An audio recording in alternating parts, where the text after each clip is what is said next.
আবারও আমাদের মাঝে থেকে হারিয়ে ফেললাম একজন তরুণ মেধাবী ও সাহসী সেনা সদস্য লেফটেন্যান্ট তানজিন সারোয়ার।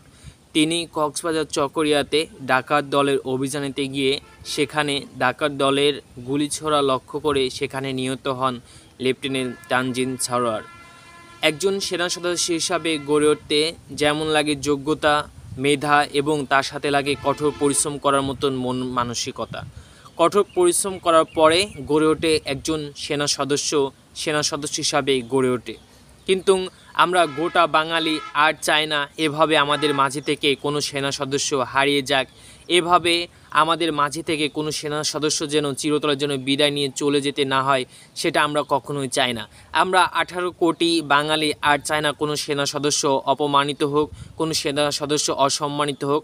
আমরা গোটা বাঙালি জাতির সেনা সদস্যদের প্রতি ভালোবাসা, অবিরাম সম্মান প্রতিটা সময় থাকবে। একজন সেনা সদস্যকে গড়ে তুলতে কঠোর পরিশ্রম করার মতন মন মানসিকতা, মেধা, যোগ্যতা সব কিছু দিয়েই একজন সেনা সদস্য গড়ে তুলতে হয়।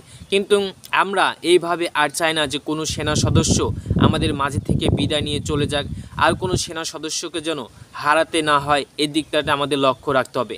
একজন সেনা সদস্য দেশের যে ভূমিকাটা রাখতে পারে, একজন সাধারণ মানুষ সেই ভূমিকাটা রাখতে পারে না। আমরা গোটা বাঙালি জাতি সেনা সদস্য লেফটেন্যান্ট স্যারের প্রতি আমাদের সম্মানটা অবিচল থাকবে এবং তার প্রতি আমাদের সম্মান এবং তার পরিবারের প্রতি সম্মানটা আমাদের অবিচল থাকবে।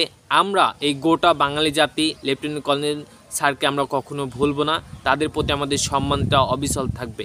কিন্তু আমরা আর চাই না আমাদের এই বাংলার জন্মভূমি থেকে, এই বাংলার মাটি থেকে আর কোনো সেনা সদস্য যেন জীবন দিতে না হয়, কোনো সেনা সদস্যকে যেন নিহত, আহত এবং কোনো ধরনের ক্ষতিগ্রস্ত যেন না হতে হয়।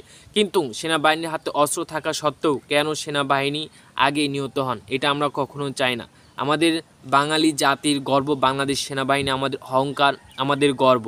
কিন্তু গোটা বাঙালি জাতি এই সেনা সদস্যদের প্রতি যে ভালোবাসা, যে সম্মান যেটা রেখেছেন, কিন্তু এই যে আমাদের মাঝে থেকে যে একজন সেনা সদস্য লেফটেন্যান্ট তানজিন সারোয়ার যে আমাদের মাঝে থেকে হারিয়ে গেল, চিরতরের জন্য বিদায় নিয়ে চলে গেল, দেশের যে ভূমিকা, দেশের যে ক্ষতিটা যেখানে, এটা কাটিয়ে ওঠাটা খুবই অসম্ভব। কারণ একজন সেনা সদস্য যেভাবে দেশের জন্য মোকাবেলা করে, শত্রুপক্ষ যেভাবে যুদ্ধ করে এবং কতটা দেশপ্রেমিক হল এবং দেশকে কতটা ভালোবাসলে একজন সেনা সদস্য তার জীবনটা দিয়ে দেশটাকে রক্ষা করে।